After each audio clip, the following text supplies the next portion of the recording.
నమస్తే welcome to freedom app. So guys, ఈరోజు మనం ఎక్కడున్నామో తెలుసా? కాకినాడ జిల్లా బెండపూడి గ్రామంలో ఉన్నామన్నమాట. సో మొత్తానికి ఈరోజు మన సబ్స్క్రైబర్స్ చాలా మంది కూడాను అన్న కోకో ఫార్మ్స్ గురించి చెప్పండి, అసలు ఎలా స్టార్ట్ చేయాలి, ఏంటి ఆ ప్రాసెస్ ఏంటి, చాలా విషయాలు కూడా అడగడం జరిగింది కదా. సో ఇవాళ ఏంటి అంటే కోకో ఫార్మ్ కి సంబంధించి ఒక ఎకరానికి ఎంత దిగుబడి వస్తూ ఉంటుంది, ఎలాంటి జాగ్రత్తలు తీసుకోవాలి, ఏమైనా తెగులు వస్తూ ఉంటాయా, అసలు దీనికి సంబంధించి సంవత్సరానికి పంట ఎంత వస్తూ ఉంటుంది, దీని మీద మార్కెటింగ్ ఎలా చేసుకోవాల్సి ఉంటుంది, అండ్ డబ్బులు ఎలా వస్తూ ఉంటాయి, సో ఈ విషయాలన్నీ కూడాను. సో ఈరోజు మనతో ఒక రైతు ఉన్నారు. సో తన మాటలు తెలుసుకునే ప్రయత్నం చేద్దాం. ఆ రైతు ఎవరో మీకు చెప్పబోతున్నాను నేను. సో ఒక సర్ప్రైజ్ అనమాట. సో అతను ఎవరో కాదు, కొండదొర రాజు అనమాట. సో కొండదొర రాజు మనందరికీ తెలుసు కదా. సో తను ఒక యూట్యూబ్ ఛానల్లో సో తనదైన శైలిలో జనాల్ని టీచ్ చేస్తూ, సో తనకు సంబంధించి కొండలు కావచ్చు, కోనలు కావచ్చు, గుట్టలు, చెట్టులు, పుట్టలు అన్నీ కూడాను వీటన్నిటి గురించి కానీ స్పెషల్ వీడియోస్ చేస్తూ ఒక మంచి యూట్యూబర్గా పేరు తెచ్చుకున్నాడు. సో తన మాటల్లో ఈరోజు మనము కోకో ఫార్మ్ గురించి తెలుసుకునే ప్రయత్నం అయితే చేద్దాం. So let's welcome. So hi Kondadora Raju garu, ఎలా ఉన్నారు? నేను బాగున్నానన్న, మీరు ఎలా ఉన్నారు? బాగున్నారా? నేను చాలా బాగున్నాను. సో నీ డైలాగ్ ఇదే కదా, హాయ్ వాళ్ళు ఎలాగున్నారు, నేను ఎలాగున్నాను, ఇదే కదా. సో ఫైన్ అండి. So thank you so much. So ఏంటి అంటే ఇవాళ నుంచి మన ఫ్రీడమ్ యాప్లో కొండదొర రాజు కూడా వస్తూ ఉంటారనమాట. ఇక్కడ నుంచి మీకు సంబంధించి ఫార్మింగ్ కావచ్చు, బిజినెస్ రిలేటెడ్ కావచ్చు, మొక్కల గురించి కూడా దీని కూడా ఈరోజు నుంచి చెప్పడం జరుగుతుందనమాట. సో మనం ప్రస్తుతం ఈరోజు అయితే కోకో ఫార్మ్ గురించి అడిగి తెలుసుకునే ప్రయత్నం అయితే చేద్దాం. కొండదొర రాజు గారు, మొత్తానికి మా ఫ్రీడమ్ యాప్కి స్వాగతం అనమాట మీకు వన్స్ అగైన్. సో కోకోకి సంబంధించి మనమున్న ఈ ఫామ్ మొత్తం ఎంత ఉంది ఇది స్పేస్? ఇది 3 ఎకరాలు అన్న. 3 ఎకరాలు. సో 3 ఎకరాలకు వచ్చేసి మనం ఎకరం గురించి మాట్లాడదాం. 3 ఎకరాలు అంటే కొంచెం క్లమ్జీ అవుతుందేమో కదా. సో 1 ఎకరానికి ఎన్ని మొక్కలు పడతాయి? 1 ఎకరానికి కోకో అన్నది 80 మొక్కలు పడుతుంది అన్న. అంటే 3 ఎకరాలు 3 8 24 240 మొక్కలు పడతాయి. అలాగే మనం లెక్క చేసుకుంటే వెళ్ళి మనం ఎన్ని ఎకరాలు ఈ కోకో అన్నది వేస్తామో మనం 80 మొక్కల చొప్పున మనం తెచ్చుకోవాలన్నమాట. ఇదే లెక్క అనమాట. ఓకే. సో గైస్, చాలా మందికి కోకో ఫార్మ్స్ ఏంటి అంటే ఐడియా ఉండకపోవచ్చేమో. సో మీకోసం స్పెషల్ గా నేను చెప్పబోతున్నాను. దీన్ని చాక్లెట్స్ లో వాడుతూ ఉంటారు కదా. సో చాక్లెట్స్ తయారు చేస్తారనమాట దీంతోనే. సో ఆ కాయ ఎలా ఉంటుందో కూడా నేను మీకు చూపిస్తాను. సో నెక్స్ట్ వచ్చేసి ఈ మొక్కల్ని నాటాల్సి వస్తుంది కదా.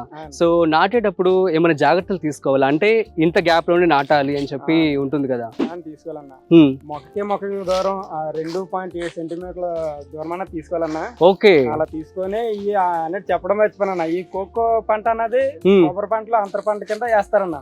దీనికి అంతే సపరేట్ గా వేసి వేరే దీన్ని సపరేట్ గా అన్నది వేయరన్న. ఎందుకంటే ఈ కోకో అన్నది కొంచెం ఇటు ఎండ కాదు అటు నీడ కాదు అన్న ప్లేస్ లో అన్నది వేయాలన్న. ఈ కోకో అన్నది తేమ ఉన్న ప్రదేశాలు వేస్తే మనకి దిగుబడి అన్నది ఎక్కువ వస్తుంది అన్న.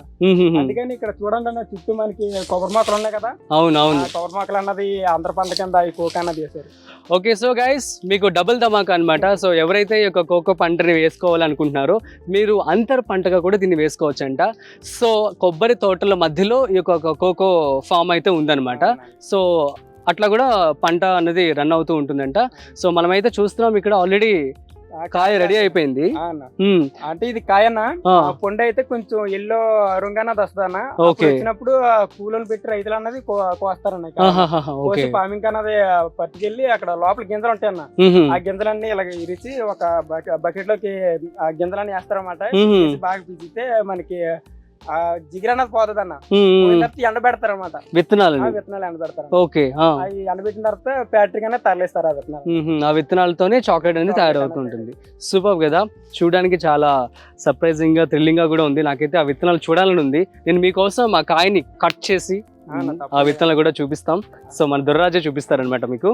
సో నెక్స్ట్ వచ్చేసి కొండదొర రాజు గారు, సో మనం చూసినట్లయితే ఈ యొక్క కోకో మొక్క అన్నది ఎన్ని రోజులకి పెరుగుతుంది, ఎప్పుడు మన చేతికి పంట వస్తుంది? ఇప్పుడు మొక్క ఉంది కదన్నా, మొక్క అన్నది కొబ్బరి ఫార్మింగ్ లో అన్నది మొక్క వేసిన 3 సంవత్సరాల దాకా ఆగాలన్నా. చేతికి రావాలంటే 3 సంవత్సరాలు ఆగిన తర్వాత మనకి 4వ సంవత్సరం నుంచి అన్నది కోప అనేది మొదలెడుతుంది అన్న. పక్కగా 35-37 సంవత్సరాల దాకా అన్నది మనకి కోప అనేది ఇస్తుంది అన్న. ఇది రైతులకి చాలా ఆదాయకమైన పంట అన్న. అందుకని ఈ కోక అన్నది కొబ్బరి తోటలో అంతర పంట కింద వేస్తారన్న. ఎక్కువ ఈ కోక అన్నది పండించడానికి రైతులు అన్నది ఎక్కువ మొగ్గు చూపిస్తున్నారు. కొంచెం లాభదాయకం పంట కాబట్టి కోక్ అన్నది బాగా ఇష్టపడుతున్నారు వాటి రైతులు అన్నది. ఓకే, దీన్ని ఎలా అమ్ముతూ ఉంటారు? కేజీ లెక్కన అమ్ముతూ ఉంటారా, టన్ను లెక్కన అమ్ముతూ ఉంటారా, క్వింటాల్ లెక్కన అమ్ముతూ ఉంటారా?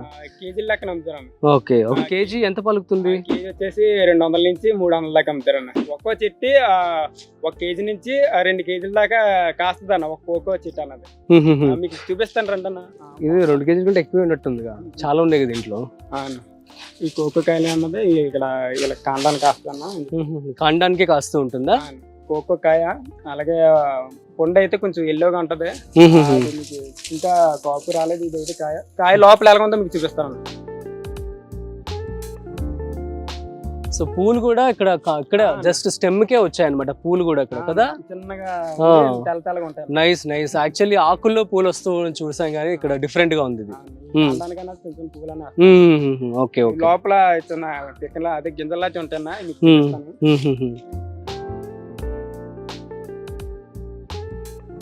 వావ్, ఇదేనన్నా మన చాక్లెట్ లో కన్నది ఈ గింజలే మనకి వాడతారన్నమాట. ఒకసారి మీరు చూడండి. అలాగే ఈ గింజలు కూడా మనం తినొచ్చు అన్న. అవునా? తినొచ్చు అన్న, చాలా స్వీట్ గా ఉంటాయి, చాలా బాగుంటాయి. ఓకే ఓకే, ఒకసారి మీరే తినందమ్మా. చూస్తాను నేను కూడా తిని. అంటే సీతాఫలం ఉంది కదన్నా, సీతాఫల పళ్ళు అలాగే రాంబాల పళ్ళు ఉంటాయి కదా, సేమ్ అలాగే ఉంటుంది అన్న టేస్ట్ అన్నది. సీడ్స్ కూడా అలాగే ఉంటాయి అనమాట. కొంచెం డిఫరెంట్ గా ఉంది, కొంచెం పుల్ల పుల్లగా కూడా ఉంది, చింతపండు లాగా అనిపిస్తుంది నాకైతే. సేమ్ అలాగే ఉంటుంది. Nice nice. సో ఈ విత్తనాలన్నీ కూడా తీసి మనకి ఫ్యాక్టరీ తరలిస్తూ ఉంటారు. సో ఈ విత్తనాల ద్వారానే మనకి చాక్లెట్ అనేది తయారవుతూ ఉంటుంది. ఓకే, అది గైస్. సో మొత్తానికి కాయని పండిన తర్వాత కట్ చేసి ఆ విత్తనాలని అన్ని తీసి గుజ్జుగా సపరేట్ చేసి, గుజ్జుని విత్తనాలను సపరేట్ చేసి ఆ విత్తనాలని ఎండలో పెడతారంట. సో ఆ విత్తనాలు ఎండిన తర్వాత వాటిని కేజీల లెక్క చొప్పున ఫ్యాక్టరీస్కి పంపిస్తూ ఉంటారంట. సో మరి దీనికి సంబంధించి 1 ఎకరం పంటకి ఎంత దిగుబడి వచ్చే ఛాన్స్ ఉంటుంది సంవత్సరానికి? ఒక కాపేనా? అంతే. అదే 1 ఎకరానికి వచ్చేసి 300 కేజీల నుంచి 500 కేజీల దాకా కాస్తుంది. 1 ఎకరానికి వచ్చేసి 300 కేజీల నుంచి 500 కేజీలకు వస్తుంది. 1 కేజీ వచ్చేసి 200 150 అమ్ముతూ ఉంటారు. ఒకసారి వాతావరణం అది బాగోపోతే రేట్ తగ్గిపోద్ది. అలాగే ఎక్కువ ఏంటంటే తెగుళ్ళు ఉంటాయన్న, దొంగలు పురుగులు, తర్వాత ఏంటంటే కోతులు అవి నాశనం చేసేస్తుంటాయి. అవును, కోతులు ఇక్కడ చూస్తే తిరుగుతూ ఉన్నాయి. ఈ కోతులు ఎక్కువ ఉండడం వల్ల మనకి ఏంటంటే ఎక్కువ మనకి రైతుకి అన్నది లాభం ఉండదన్న. కోతులే దాన్ని నాశనం చేసేస్తుంటాయి. అయ్యో, పైగా ఏంటంటే ఇంత దిగుబడి వస్తుంది అనుకున్నాడంటే రైతు, ఈ కోతులు ఒక్కసారి వచ్చాయంటే మొత్తం అంతా నాశనం చేసి పారేస్తాను. అయ్యో, కోతులు కొన్న కొనబెట్టంటే అవి మొత్తం తినేసి వెళ్ళిపోయినా పర్లేదన్న, పెద్ద బాధ అనిపిస్తుంది. రైతు ఏంటంటే ఒక లెక్క మీద ఉంటాడు, ఇంత వస్తుంది ఈ సంవత్సరం ఆశ పెట్టుకుంటాడు, కానీ ఈ కోతులు వచ్చి మొత్తం అంతా నాశనం చేసి వెళ్ళిపోతాయి అనమాట. అయ్యో, అలాంటప్పుడు రైతు అన్న చాలా బాధపడతాడు, చాలా నష్టపోతాడు. కోతులు రాకుండా ఏం చేయలేమా? కోతులు అంటే ఇప్పుడే కొత్తగా గన్స్ అని చెప్పి షూట్ చేస్తూ ఉంటారు కదా, అట్లాంటి ఏం లేవా అసలు?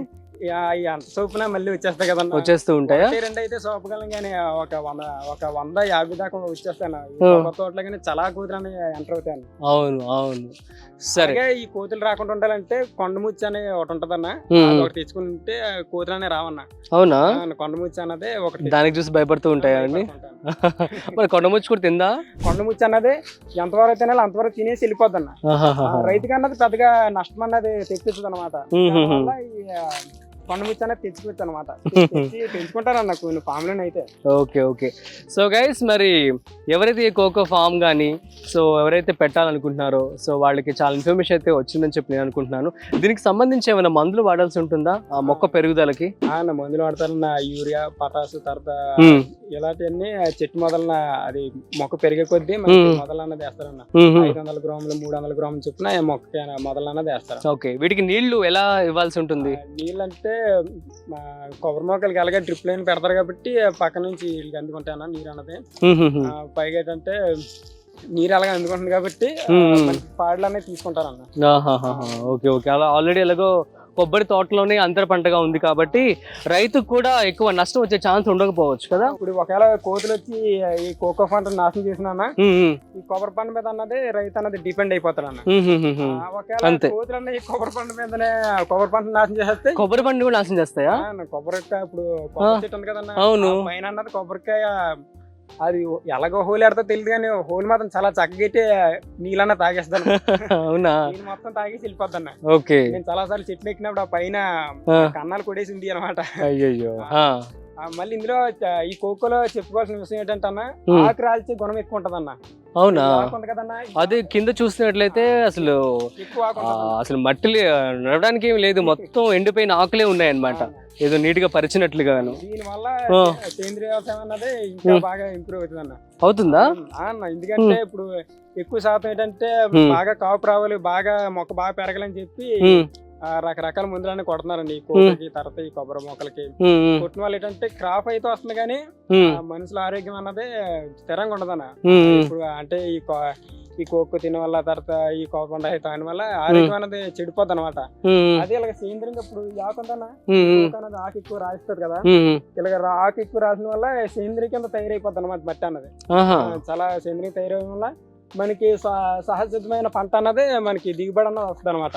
ఓహోహో, బాగుంది ఐడియా కూడా. సో ఆకుల వల్ల కూడా మొక్కకే బెనిఫిట్ అంట. సో సూపర్ కొండదర్ రాజు. ఇంకా మన ఛానల్లో ప్రేక్షకులందరూ ఏంటి అంటే బిజినెస్ కానీ ఫార్మింగ్ కానీ చేసే వాళ్ళు ఉంటారనమాట. వాళ్ళకి ఏం చెప్తావు నువ్వు, వాళ్ళు మొదలు పెట్టాలనుకుంటే కోకో ఫార్మింగ్ ని? కోకో ఫార్మింగ్ అంటన్నా తప్పకుండా ఈ కోకో ఫార్మింగ్ అన్నది మనం ప్రత్యేకంగా చేయలేమన్నా. కొబ్బరి తోటలోని అంతర పంట కింద అన్నది ఈ కోకో అనేది వేసుకుంటారన్న.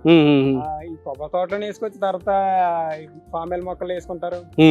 ఏదేమైనా దీనికి ఇటు ఎండ కాదు అటు నీడ కాదు అన్న ప్లేస్ లో పెరుగుతుంది అన్న కోకో అన్నది. చాలా బాగా దిగుబడి వస్తుంది, చాలా బాగా అన్నది కాస్త అనమాట.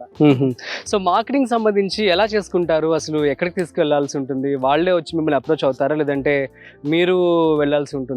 లేదన్న, దళారులు వచ్చి మన దగ్గర ఫార్మింగ్ దగ్గరికి వచ్చి కొనుక్కొని పోతారు. Thank you so much Kondadora Raju. So మీ అందరికీ కూడాను ఈ యొక్క కోకో ఫామ్ గురించి అర్థం అని చెప్పి నేను అనుకుంటున్నాను. అయితే మీకోసం నేను ఏవైతే ఎండిపోతాయో, ఇవి పచ్చిగా ఉన్నాయి కదా, సో ఎండిపోయినటువంటి ఆ చాక్లెట్ ఏదైతే కోకో ఉన్నాయో ఆ విత్తనాలు చూపిస్తాను మీకు నేను. ఈ ఎండిపోయిన లోపల ఉన్న గింజలు అన్నమాట. ఇది చాక్లెట్ తయారవుతుంది. మరి ఆ చాక్లెట్ ఫ్లేవర్ ఎప్పుడు వస్తుంది యాక్చువల్లీ? అది ఇంకా రోస్ట్ అవుతుంది కదన్న. రోస్ట్ అయినప్పుడు దీన్ని వేపితే ఆటోమేటిక్ గా చాక్లెట్ స్మెల్ అన్నది వస్తుంది అన్న. సేమ్ బాదం గింజలు ఉంటాయి కదా, బాదం లాగే ఉన్నాయి అన్నమాట ఇవి.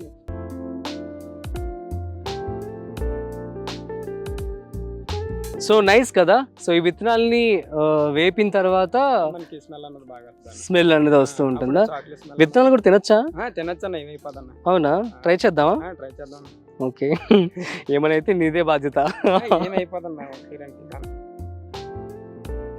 కలర్ అయితే లోపల చాక్లెట్ కలరే ఉందన్నమాట, kind of some maroon colour and blue లాగా అనిపిస్తుంది నాకు. చాక్లెట్ ఫ్లేవర్ తెలియట్లేదు కానీ కొంచెం చేదు ఉంటుందండి అంతే. చక్కగా మనం బాదం పప్పు తింటాం కదా, కొంచెం అలాగే ఉంది సేమ్ ఫ్లేవర్ అయితే అలా ఉంటుంది. కొంచెం ఒకరు చేదుగా తగులుతుంది.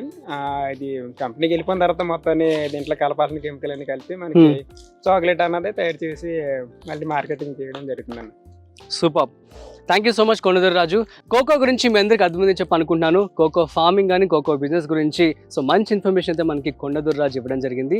So thanks for watching guys. So మీకు ఇంకో విషయం చెప్పాలి, మన ఫ్రీడమ్ యాప్లో ఆల్మోస్ట్ 1200కు పైగా కోర్సెస్ అనేవి అవైలబుల్గా ఉన్నాయి. సో ఫినాన్స్కి సంబంధించి మనీ కావచ్చు, ఆ తర్వాత బిజినెస్ సంబంధించి మనకి బిజినెస్ ఐడియాస్ నేను ఇవ్వడం జరుగుతూ ఉంటుంది. ఫార్మింగ్ సంబంధించి సో ఫార్మింగ్ ఐడియాస్ శిరీష ఇవ్వడం జరుగుతుంది. మనీకి సంబంధించి కౌశిక్ గారు కూడా మీకు ఐడియాస్ ఇస్తూ ఉంటారనమాట. సో 3 ఛానల్స్ కూడా మనకి ఫ్రీడమ్ యాప్లో ఉన్నాయి. వీటన్నిటిలో కూడా మీకు ఆల్మోస్ట్ 1200కు పైగా బిజినెస్ ఐడియాస్ అనేవి ఉంటాయన్నమాట. సో మీరు కనుక ఏదైనా బిజినెస్ స్టార్ట్ చేయాలన్నా, ఏదైనా ఫార్మింగ్ మొదలు పెట్టాలన్నా కూడా మీరు ఫ్రీడమ్ యాప్ని ప్లే స్టోర్కి వెళ్ళి డౌన్లోడ్ చేసుకోండి. మరొక స్పెషల్ వీడియోతో మళ్ళీ కలుద్దాం. So thanks for watching, signing off.